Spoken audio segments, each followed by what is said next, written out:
Nama saya Vincentia Clara Viani, MPM 193076. Pada hari ini, saya telah mengikuti perkuliahan mata kuliah Sejarah Gereja. Materi pada hari ini tentang Sejarah Gereja Umum. Pada bagian pertama tentang keadaan dunia waktu Yesus lahir. Yesus lahir dalam kerajaan Romawi.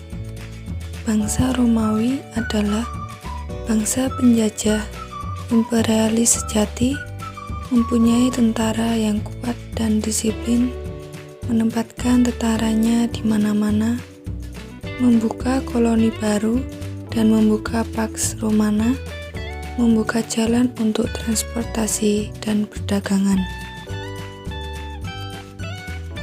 Kemudian, perkembangan gereja. Pertama, perkembangan umat perdana di Yerusalem.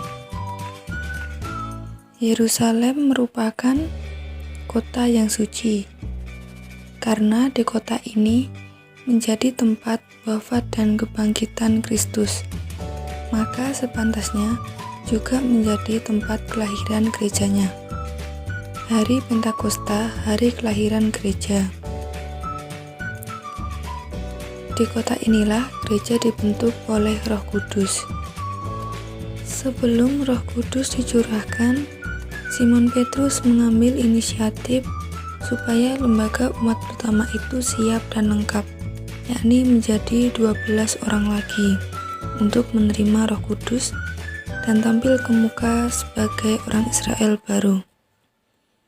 Mereka berkumpul untuk merayakan Ekaristi bersama, karena mereka percaya teguh akan Yesus Kristus yang disalibkan, wafat, dan dimakamkan, dan mereka menjadi kudus, murid Kristus, dan kaum beriman. Umat perdana pada waktu itu identik dengan gereja, menjadi kudus, sehingga orang yang berani menipunya dihukum berat.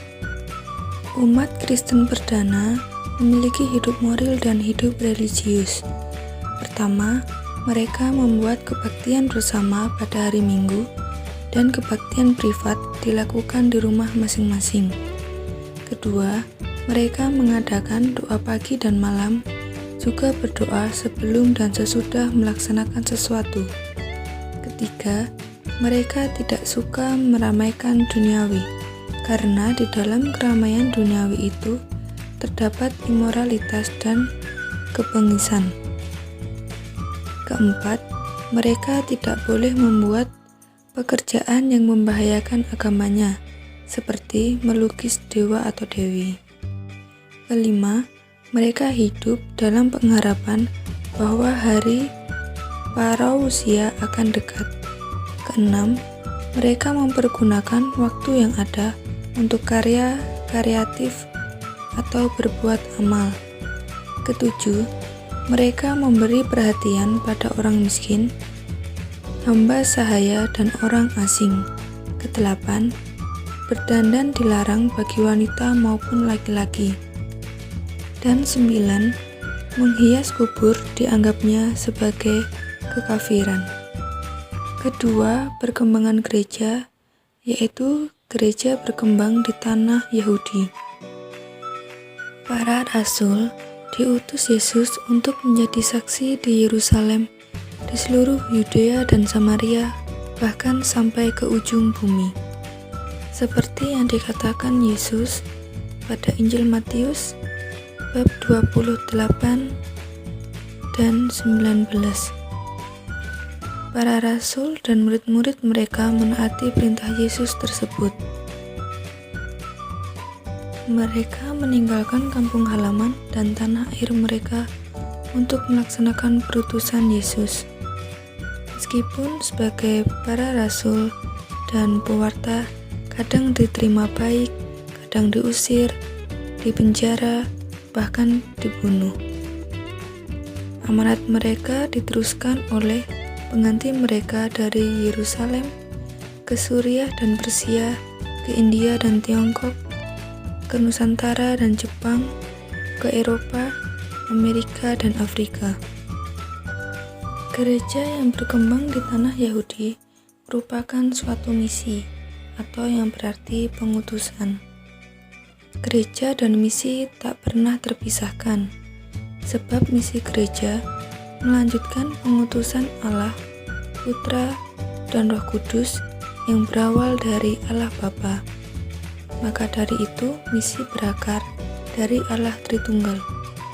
Jadi, misi berawal dari Allah Bapa yang melalui misi atau pengutusan di dalam Tritunggal mengutus sabdanya ke dalam dunia ciptaannya.